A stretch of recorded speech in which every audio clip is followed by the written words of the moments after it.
Gaza और फिलिस्तीन के लोगों के लिए बेरहमी और दरिंदगी की सारी सीमाएं लांघने का वर्ल्ड रिकॉर्ड बना चुके इजराइल ने अब एक नया कानून बनाया है। इस कानून के मुताबिक इजराइल ने अगर किसी फिलिस्तीनी को आतंकी हमले के आरोप में पकड़ा तो उसे सीधे फांसी की सजा मिलेगी। इजराइल की संसद ने इस कानून को पास कर इस पर अपनी मोहर लगा दी है।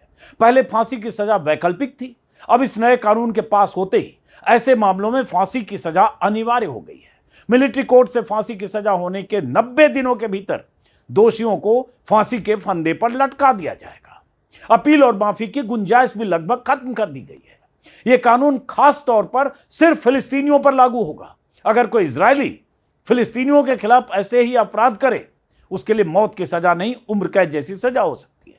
दुनिया भर में इस कानून को भेदभावपूर्ण और गलत बताया जा रहा है। प्रधानमंत्री बेंजामिन नेतन्याहू खुद संसद में इस कानून के पक्ष में वोट देने पहुंचे। इस बिल के समर्थन में 62 सदस्य थे, विरोध में 47।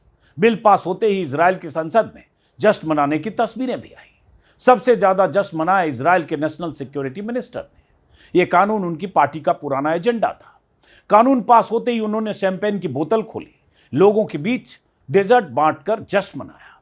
CNN की रिपोर्ट के मुताबिक नेतन्याहू पहले इस कानून के खिलाफ थे क्योंकि उन्हें गाजा में इजरायली बंधकों पर बदला लिए जाने का डर था।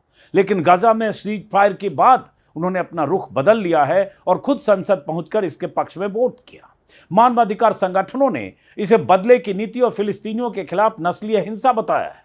फिलिस्तीनी लीडरशिप समेत कई यूरोपीय देशों ने इसे अंतर्राष्ट्रीय कानून का उल्लंघन बताया है। लेकिन इजराइल को इन सब से क्या फर्क पड़ता है? इजराइल के सिविल राइट्स संगठनों ने भी इस कानून के खिलाफ हाईकोर्ट में याचिका दायर की है। इजराइल में विपक्ष के नेता ने इस कानून के विरोध में कहा कि हम हमास जैसे नहीं हैं। हमने यहूदी राज्य इसलिए नहीं बनाया कि हम कट्टर इस्लाम की नैतिकता अपनाएं। यह कानून कहता है कि अगर वो हमें मारने आए तो हमें भी हत्यारों जैसा बन जाना चाहिए।